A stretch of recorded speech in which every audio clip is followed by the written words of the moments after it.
မင်္ဂလာပါဗျာကျွန်တော်ဒီနေ့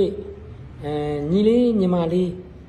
လူငယ်လေးတွေအောင်မြင်မှုရဖို့အတွက်ကျွန်တော်တွေ့ကြုံခဲ့တာလေးကိုကျွန်တော်မျှဝေမလို့เนาะဘာလဲဆိုတော့ကျွန်တော်တို့စက်မှုထဲမှာကျွန်တော်တို့ချီမြင်စက်ယုံရှိတယ်ပေါ့ချီမြင်စက်ယုံမှာဝန်ထမ်းခေါ်တဲ့ခါမှာပေါ့เนาะအဲ့မှာကျွန်တော်ကိုကြီးကအဲ့ချီမြင်စက်ယုံကမန်နေဂျာနဲ့ရင်းပြီးတော့အဲ့ဒီကိုရောက်နေတဲ့အချိန်မှာအင်တာဗျူးတဲ့အချိန်မှာကျွန်တော်ကိုကြီးကအတွေ့အကြုံလေးကိုသူကသိလာတော့ကျွန်တော်ကိုပြန်ပြီးတော့မျှဝေတာပေါ့ကျွန်တော်ကိုကြီးမျက်နှာနဲ့ပြန်မျှဝေတာပေါ့နော်ဘာကိုမျှဝေတယ်လဲဆိုတော့အင်တာဗျူးတဲ့ခါမှာတဲ့သူကရိုးဗျူးတဲ့အရာတွေချက်လက်တွေတော့သူကဘွဲဗာမီဂျာနဲ့ဘွဲရတယ်လဲအစုံပဲအဲ့ဒါတွေမေးပြီးတာမန်ရိုးကြမေးပြီးတော့သူကနောက်ဆုံး file နဲ့သူတို့ကုမ္ပဏီကရေးကြီးဆုံးသူတို့လိုချင်တဲ့ message တစ်ခုကိုအများအားမေးတယ်တဲ့အဲ့ဒါဘာမေးတယ်လဲဆိုတော့တဲ့သူကဘောပင်လေးကိုသူကထောင်ပြတယ်တဲ့ဒါဘာအယောင်လဲလို့မေးတယ်တဲ့အဲ့တော့ဘွဲရပညာတတ်တယောက်ဟာဘောပင်အနီရောင်လေးထောင်ပြတာကိုဒါဘာအယောင်လဲမေးတော့စဉ်းစားကြည့်လိုက်လေနော်သူ့ရင်ထဲမှာဘယ်လိုခံစားရမလဲသူဘယ်လိုသဘောထားမျိုးဖြစ်သွားမလဲအဲ့မှာပထမအဲ့လိုဖြစ်တဲ့အခါမှာအနီရောင်ပါလို့သူပြောလိုက်တယ်ဟုတ်ပြီဒါအနီရောင်မှမှတ်သွားပြီသူကနောက်တစ်ခါသူကဒီဘောပင်လေးကဘာရောင်လဲလို့သူကပြန်မေးတယ်နောက်တစ်ဦးကထပ်မေးတဲ့ခါကျတော့သူကရှင်ထဲမှာမကျင်တတ်ဘူးသူတို့စီလှုပ်လာလျှောက်တဲ့ခါမှာဘောပင်ကာလာကိုမေးရတော့အောင်ကနက်လက်ဘိန်းတော့မဟုတ်ဘူးเนาะအဲ့ခါကျတော့သူကဘယ်လိုပြောလဲဆိုတော့သူကစကားနဲ့ပြတ်သွားတယ်အပြရောင်ဆိုပြီးတော့သူကခပ်ပြက်ပဲပြောလိုက်တယ်စိတ်ထဲမှာနှိမ့်မြုပ်တဲ့တန်တော့မဟုတ်ဘူးအဲ့တော့ဒီကုမ္ပဏီကမကျင်နေသေးဘူးနောက်ထပ်မေးသေးတယ်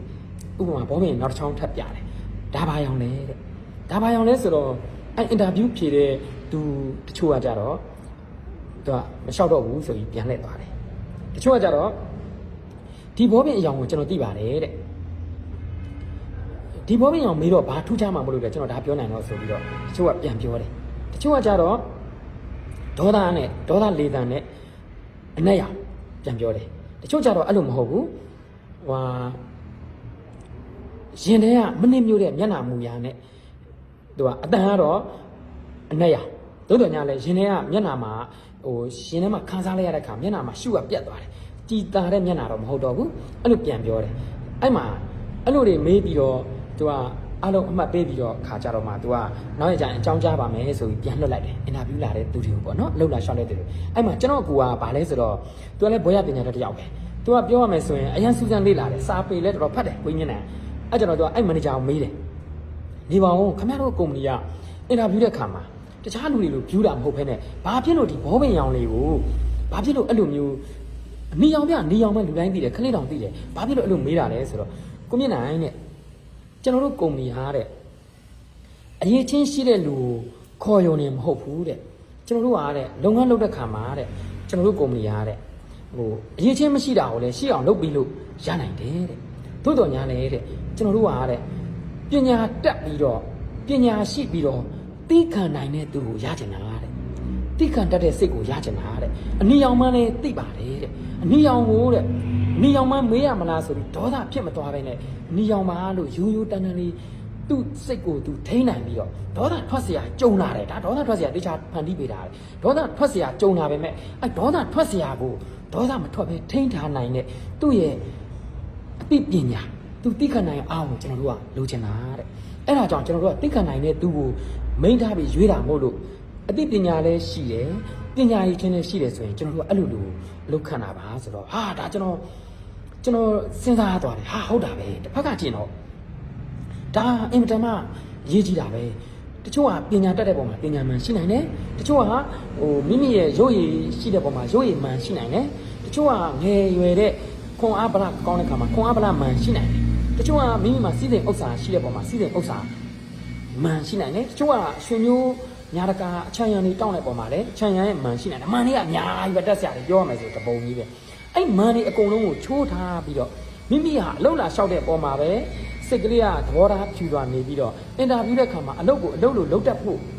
သူက တိခံတတ်တဲ့စိတ်ကလေးကိုဦးစားပေးပြီးရွေးတာဆိုတော့ဒါလည်းပဲကျွန်တော်တို့တွေလူငယ်လေးတွေ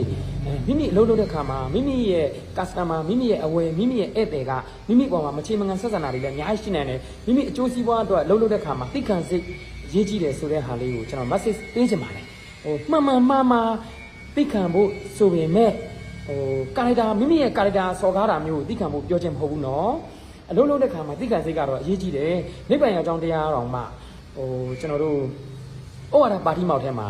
ကျွန်တော်တို့တိခံခြင်းဟာအရေးကြီးတဲ့ကြောင့်မြတ်စွာဘုရားကိုယ်တိုင်ဟောထားပါတယ်အဲ့ဒါကြောင့်မလို့တိခံမှနိဗ္ဗာန်ရောက်နိုင်တာမို့လို့ကျွန်တော်တို့လူငယ်လေးတွေလည်းပဲမိမိဘဝကြီးပွားတိုးတက်ဖို့အတွက်ကျွန်တော်တို့တိခံခြင်းကိုမွေးမြူတတ်တဲ့စိတ်ကလေးလေ့ကျင့်ထားပါမှန်သည်ဖြစ်စေမှားသည်ဖြစ်စေတိခံတတ်တဲ့စိတ်ကလေးကမိမိအကျိုးစီးပွားကိုမပျက်စီးဘူးပြီးတော့တစ်ဖက်လူရဲ့ရင်ကိုအေးစေတယ်